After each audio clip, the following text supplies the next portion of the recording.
Jenny-Jaymes and our sidekick, Christian Cano, partner in crime, is coming up next.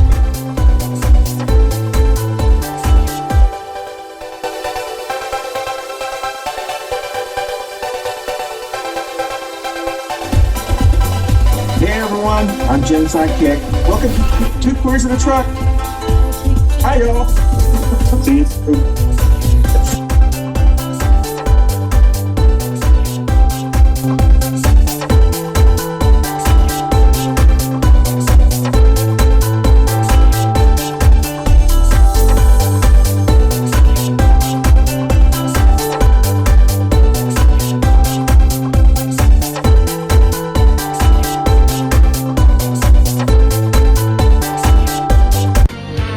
Good morning, everybody. It's Two Queers in a Truck time, and we're already into November. So we are, if you're seeing this when it drops, it is November 8th, and we got a little pop music going on, a little old school music, and away we go. So we're going to get right into it. This is going to be a short and sweet show, and so if it seems a little fast paced, it's probably because it is. Again, this Two Queers in a Truck with Christian and Jenny, and yay, we're gonna have a good time.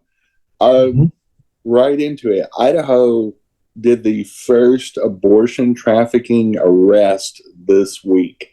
So if you're seeing this, it's last week, but they arrested a 18-year-old that went into Oregon to receive abortion services. And they used it through the geo tracking of your phone. And so with the intentionality of, they have one of the harshest and cruelest abortion laws passed in the United States. And Republicans are doing it. They've Lubbock, Texas, in Texas, passed a city ordinance that banned abortion trafficking. So that's what they're calling it, is leaving the state with intentions of crossing into other states to receive abortion services and abortion counseling and all that.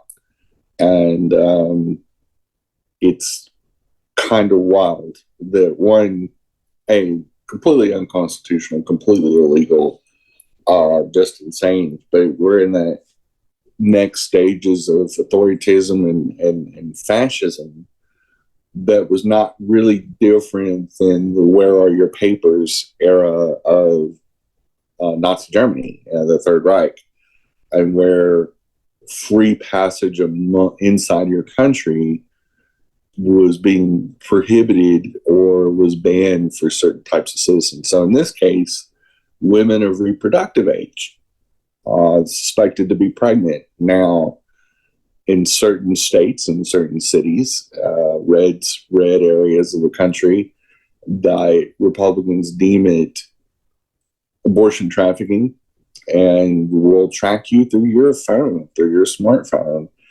And it's just unreal. It's surreal that we've let that come to that, but that's why elections matter. That's why instead of electing a woman in 2016 that had 50 years of public service and a stellar resume, we elected an idiot that'll do anything and sell out to anybody, including authoritarian evangelicals, and pack the court with fascists. And this is the America we chose. This is the America that when other Democrats stayed home, we allowed an unqualified con artist of 50 years of scamming people and creating fake universities and stealing from cancer charities and abusing women. We got the government we deserved. Women may make up 52% of the majority, but they're not in control.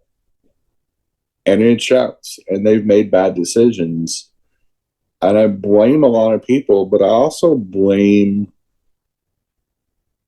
movements that did not focus on what was in front of us and allowed Hillary to be painted as the lesser of two evils, instead of uplifting and supporting a woman running for president. Many women turned on her during the 2016 election. You got what you got now. And if you live in certain parts of the country, your movement, your actual ability to go to another state is restricted. That's the America you want. This is the America you created. And now you've got to make a decision in 2024 and even in 2023 if you're in Virginia, which the Virginia state election would be over by now. You got to make decisions in these next 14, 13 months on whether you want to go down the road of fascism and let Moms for Liberty take away public education and publicly financed education.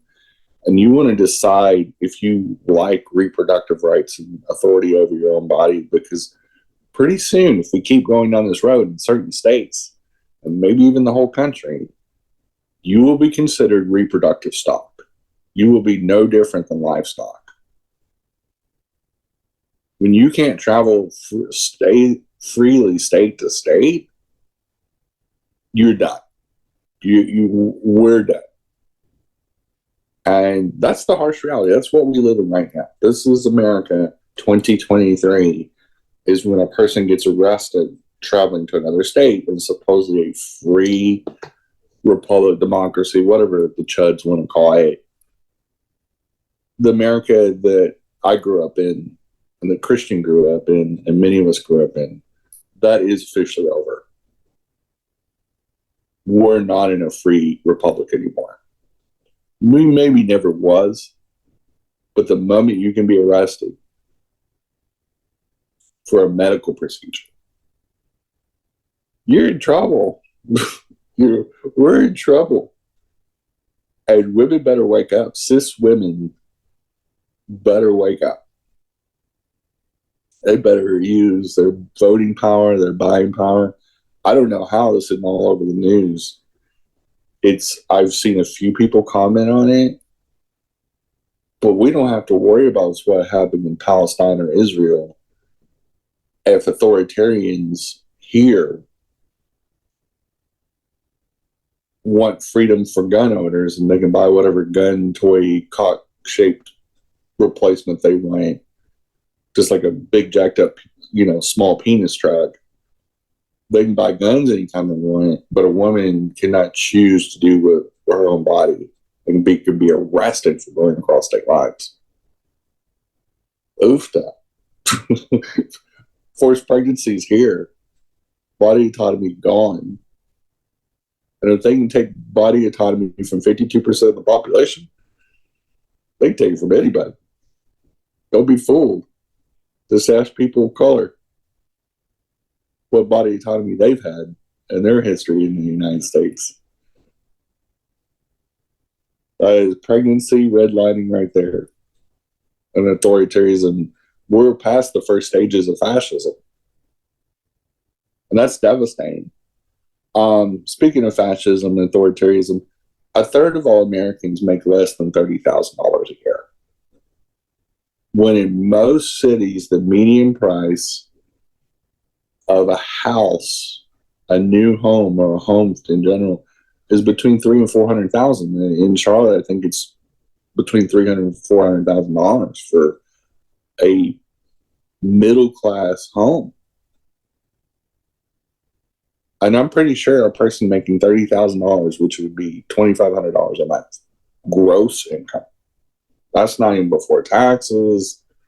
That's not after taxes. That's just 30 grand or less. A third of all Americans, 1 out of 3 American adults, make $30,000 or less. And wonder why we have people couch surfing. Wonder why people qualify for $300,000 house, which doesn't buy much in Charlotte, North Carolina, in most neighborhoods.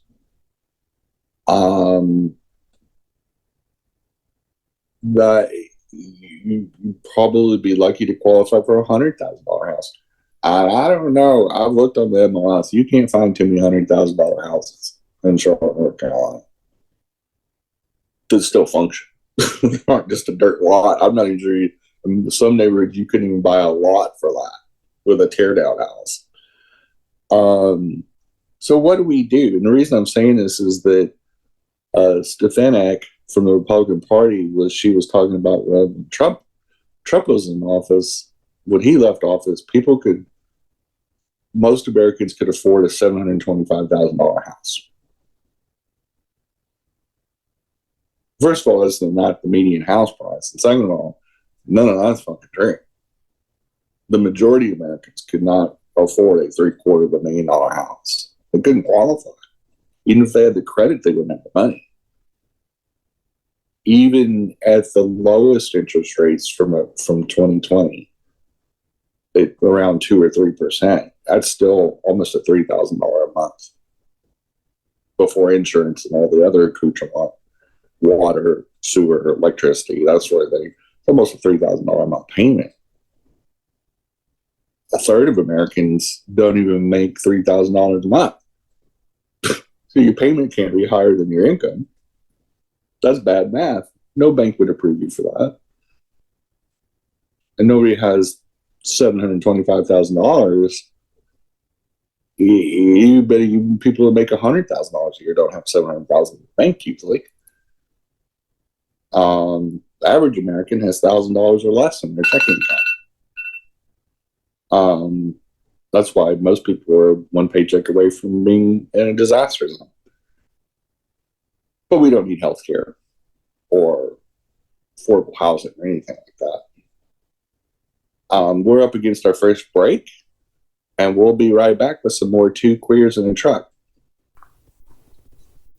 Hey, everybody, you can catch us on your favorite audio podcast platform, Spotify, and all Apple Store, the Google machine, and whoever else does podcasts. We're on there. We broke in, and we're staying there. So enjoy the Two Queers in a Truck on your favorite audio podcast platform. Thanks for listening or watching. Bye-bye. Happy pod.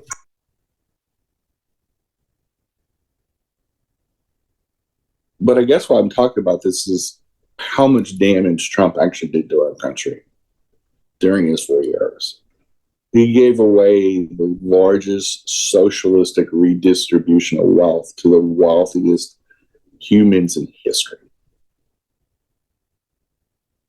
He gave big old welfare checks to people that did not need it, that can live on 1% of their income and wealth and be fine. 1% of 40 billion is still a shit ton of money. It's more money than I'll make in my lifetime.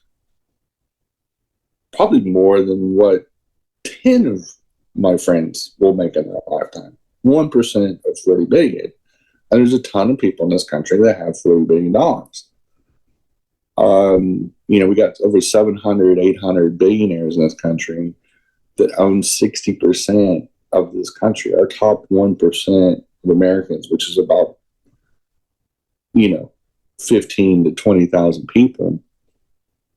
They're high wealth, 100 million and up wealth holders up to the billionaire class, and they hoard 60% of the wealth that the other 330 million Americans get left with the 40%. And we've got a minimum wage that sets the standard that wouldn't even be a livable wage in 1990 and hasn't increased in 15 years. This is why there's so much poverty. This is why there's so much drug use. This is why there's so much harm in our society. And we're wondering why we have mass shooters. We wonder why we have people doing all kinds of crazy stuff. Is we've got a very hurt society that is tearing each other apart. And the upside is in 2024, we can make decisions and put people in Congress that, just like the first 2 years of the Biden administration, was making major changes to our country in a good way, building infrastructure, building all that.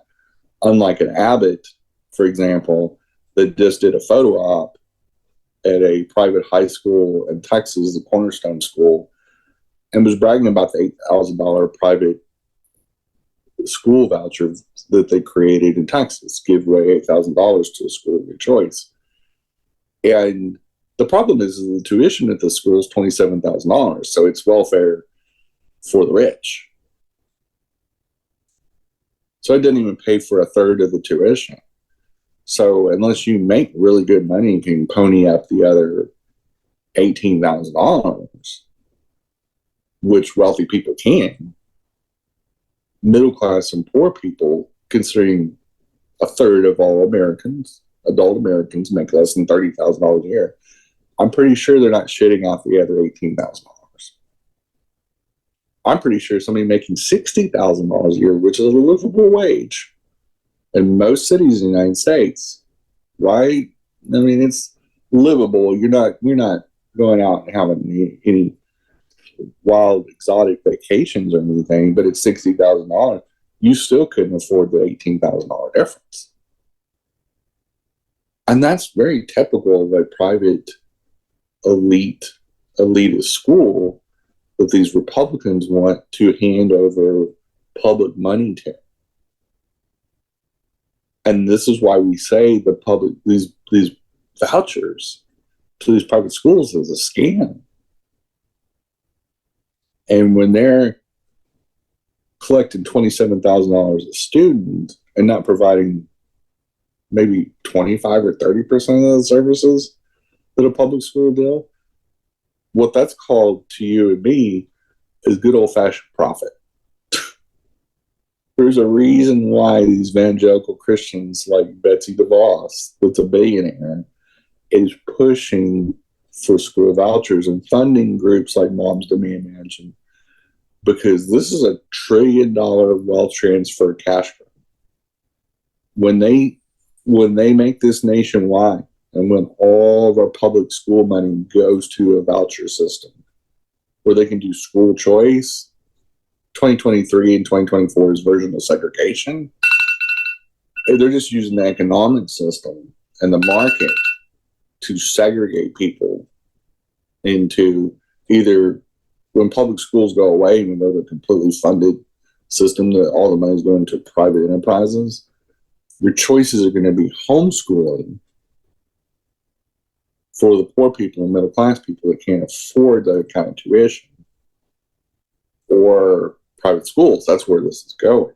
This is where they're going to say it's a free market system. You can take your $8,000 in cash and do what you want with it.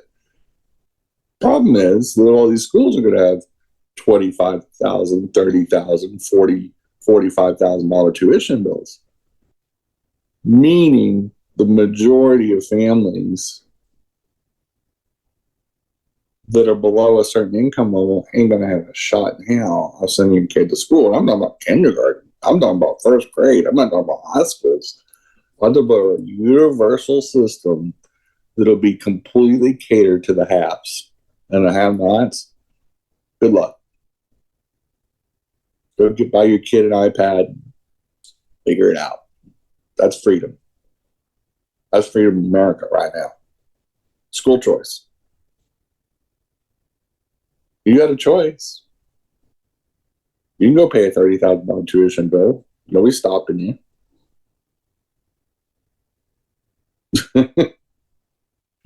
It's a great choice. It's just like the housing market. You can go try to find a mortgage on a house. Free market says that houses are worth $300,000. And you can try to figure it out on your $30,000, $40,000 income. Good luck. And that's what we're facing. And this is why so many people are functionally homeless. This is why so many people should be terrified of what Moms for Liberty, which is basically just a MAGA offshoot, and another terrorist group, MAGA, NRA, Proud Girls, all these groups have been designed to distract us and disrupt us and get to this point where we're not noticing how stupid our country's gotten and how a small percentage of people in this country has managed to teeter us on some very problematic situations that are going to affect probably about half the population. And if they think the lower incomes that struggle now, wait till your school choice hits you right in the face. Wait till all these Black and brown families that's supported Moms for Liberty because they thought, well, they're going to go stop the gayness in schools. That books are making kids gay. And those liberals, those flaming liberals, destroyed our kids with books and reading. And readings for the gays. And we're in full-blown last stages of idiocracy where a bunch of really dumb Americans are saying books are the enemy. While women can't cross state lines if they're suspected to be pregnant and they're getting tracked through their phones and arrested, where you face either homeschooling your kid or paying a $30,000 tuition, oh yeah, you'll get $8,000 applied to it, so you only have to finance $22,000 and still pay rent, still eat, still put gas in your car or ride the bus, or a wonderful Charlotte bus system that we have. It takes an hour each way to get to work. Because I'm not in a rosy mood right now. I look at, we're basically a year and a couple of days out from the 2024 election that's going to decide many of our offices. And before we paint it as a lesser of two evils, no matter who the Republican nominee is, and we know Biden's running, and saying, well, Biden's old. I'm like, he's fucking old, but he's the only thing standing between us and full-on last stages of fascism. You're making a choice between a party that supports the destruction of public schools,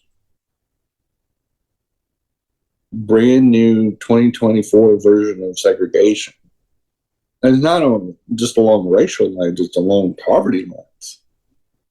And all these poor, dumb Republicans and independents who think, oh, well, Trump wasn't that bad. This all originated from the Trump administration and the MAGA movement. The purposeful creation of programs to put people in poverty, including this new school system. We do this for about a generation or two, we'll be the dumbest. We're already pretty close to the dumbest people on the planet. We will officially be the dumbest, sloppiest country on the planet. We'll be a country full of hillbillies that won't be able to compete in the AI market, the computer market, the development market, all the modern economy, everything. The Americans are too stupid to work in our factories because factories now are run by computers and robots for the most part. A human hardly touches a car anymore in a Toyota plant, in a Honda plant. And if we have a bunch of dumb homeschooled kids because they couldn't afford to be sent to a private school because public schools are now gone, that should make us competitive. What will happen? We'll see our economy crater because we made bad decisions in the 2020s. On a funnier note, speaking of fascists, DeSantis claims that he is 5'11", which he's not even very close. He's like 5'6", 5'7". And that's why you always see him wearing boots, is because it's been discovered that he's wearing boots with lifts in them. Considerable Tom Cruise type lifts to make them look 5'11". And they don't even look 5'11" with the lifts. And he was wearing a pair of boots the other day that were literally a boot version of clown shoes. The boots were, you could tell, it was almost like he put stuffed socks at the front of them, and the boot front flopped around like a balloon almost. And I could literally hear the Barnum Bailey, dun, dun, dun, dun, dun, dun, play in the background in my mind when I saw him walk across the stage for this podcast talk show, and he's been wearing them at other political events, and people started picking up that this guy's so insecure. And that's one of the reasons his campaign is dying, is that most of these idiot fascists are very insecure, very idiotic, usually in the closet homosexuals, just like our new Speaker of the House is. And he gets up on stage and he walks across, and you can see the front of the boot just flopping as he's walking. You can tell there's no foot in there, there's no toes in there at the front end of it, because they wouldn't flop like that. And he sits down, and one of the questions was, well, there's been rumors that you're not quite as tall as you appear to be. And, basically going at, I'm 5'11", and when he's worn regular shoes and people have stood, and there's many people, including my father, that, oh no, dude, I'm 5'10", and you're inches shorter than me. And so it goes to show you how the banana Republicans really are. Like, they are literally, should be called the banana Republicans. It is a clown car full of wannabes and jokers and just fucking idiots. If you're 5'8", be 5'8". That doesn't mean you can't do your job at 5'8". You're not applying for a job in the NBA. You don't need to be 6'1" or 6'10". We don't care how tall you are. I don't give a shit how tall you are. If you can do the job, do the job. But the problem is he can't do his job. He's one of them that's destroyed public education. They're so far forward, it's so down the road of privatization. It's almost a done deal. Public school teachers are leaving the state in droves. That's why they got a teacher shortage. People are like, oh, we can see the writing on the wall. We're seeing them dismantle schools because you can't have certain books in your classroom. Most school districts in Florida made teachers remove all of their private classroom libraries, made them take their books home because of fear of don't say gay and all the other restrictions they put on teachers. A lot of teachers are taking their personal items, like their pictures with their partners and spouses, off their desk because they don't want it, or their kids. They may have an adult gay kid. They don't want the kid, looks a little gay, may not be. Or they have a daughter with short hair. She's a lesbian. Oh, no, we talked about LGBT stuff. I'm going to get fired. And that's what fascism does, is it villainizes Jewish people, LGBT people, people of color, people that aren't of pure blood, which is a language that they're using regarding the vaccines. But it was also the demonizing language that Nazi Germany used, was the Aryan race, pure blood. If you are one of the filthy ones, not one of the good ones. That demonizing, separating language, that you're not a drug dealer that came over the southern border. You're not one of those people. And so that language has crept up into, which is xenophobic and racism, is what it is. And just rebranded. But people like DeSantis push that in. MAGA's push that in. I've seen a lot of Twitter profiles where people put pure blood and they put a little syringe next to that, so they haven't been infected by the woke mind virus and the deadly COVID vaccine. And that's just code for, I'm not a liberal, I'm not a progressive, I'm not a Democrat, I'm a pure blood. I'm a real American. It's also code for I'm an idiot. Yeah. No, in reality, you're telling me I just need to go block you. We can have a conversation if you are so stupid that you're afraid of a vaccine, that everybody that's ever served in the military and military families know vaccines not only are needed, but they're mandatory, they're expected. when people get deployed, they get vaccines. If you get deployed to Africa, you get vaccinated for all kinds of stuff, for viruses that are running predominantly in certain African countries. And we have armed services in most countries in Africa. At the end of the Trump administration, we were in 98% of the African countries. Why we're there, I don't know. But we've deployed all kinds of stuff during the Trump administration. We doubled the amount of countries that we occupy. Now, he may not have gotten this war, but he's deployed and stretched our troops very, very, very thin. Stretched our resources, spent a ton of money on, military budget went up every year during the Trump administration, tremendously. And set us up for failure. And now we got a Republican blocking, nominations. So there's a lot of messes. It's very bizarre. And on a side note, before we wrap up the show, Pence, he quit this week. He dropped out of the race. He refunded $4 to his donors and called it good. Kept the rest of the money. What money he raised? I don't think he raised that much. Probably a few. I don't think he even refunded any money to his friend the Fly that likes flying around his head. Chris Pence was never going to get the nomination.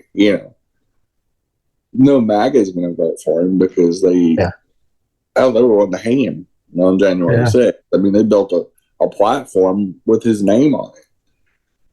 To say that he was not going to get anywhere would be an understatement. Why he ran, even started a campaign, is beyond me. He has to be one of the most unpopular Republicans in modern history. And he was part of the MAGA movement. He was the vice president of the MAGA. And this guy literally is so problematic in his own party that even they don't want it.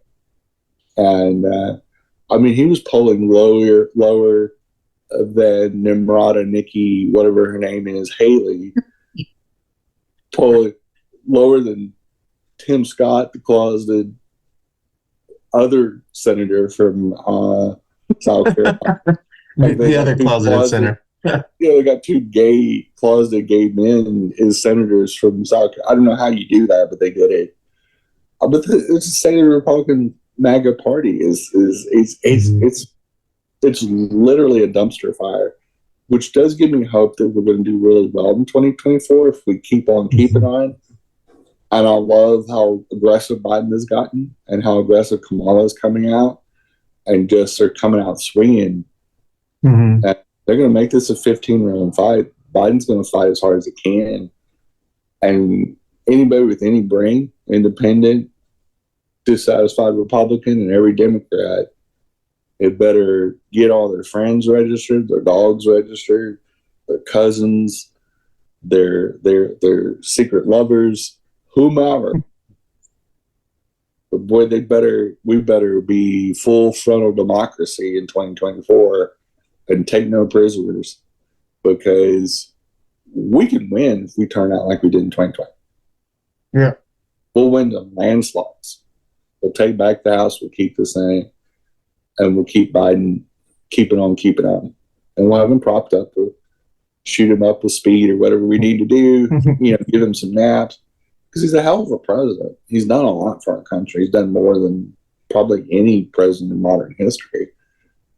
Deserves a second term. There's no argument against what he's having to navigate as president and what messes were left done by a con artist. Wasn't even presidential. Just a typical street thug. That's all Trump is, a dumb street thug. And he's created a bunch of terrorist groups and gangs that are destroying the infrastructure, or trying to destroy the infrastructure of the United States and take us into full-blown authoritarian idiocracy. And we don't have to let them. We can fight back, not with guns, but in the ballot box.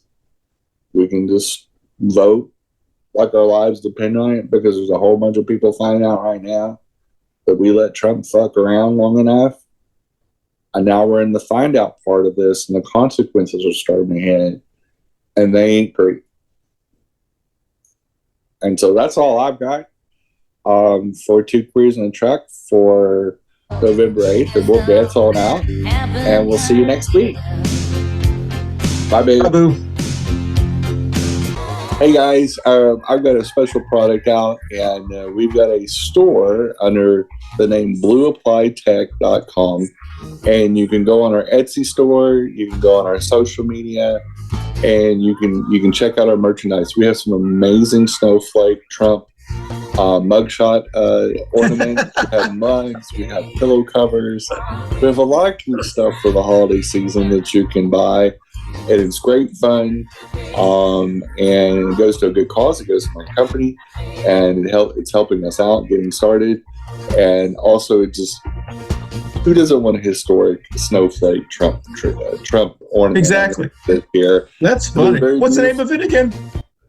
And the name of the company is Blue, like the color blue, applied APPLIED Tech.